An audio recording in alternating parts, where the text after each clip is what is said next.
یقیناً یہ ان کا سفر اور کارواں اور آگے بڑھے گا، ایسی میں امید کرتا ہوں۔ چونکہ جب شاعر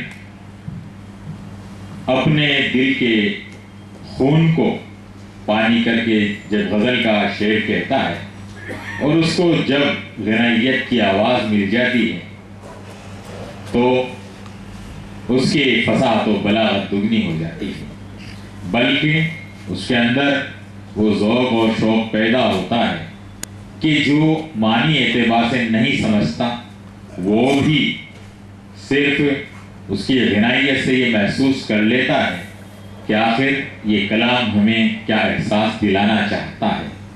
تو حضرات، جہاں لکھنے کا مقام شاعر کا اپنی جگہ ہے، وہیں اس نظم و غزل کو عوام تک پہنچانے کا کام گلوکاروں کا ہوا کرتا ہے۔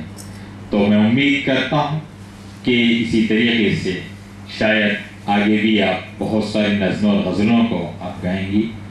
ابھی ایک کتاب جو میں نے محترم انور صاحب کو پیش کی، وطن کے نام، اس میں وہی احساس تھا جو آپ فرما رہی تھی، کیونکہ میرا تعلق بھی ایجوکیشن ڈپارٹمنٹ سے ہے۔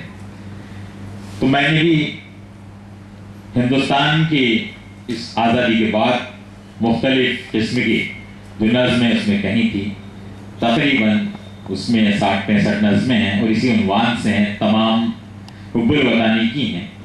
میں امید کرتا ہوں کہ آپ بھی شاید ان کو اپنی آواز دیں گی۔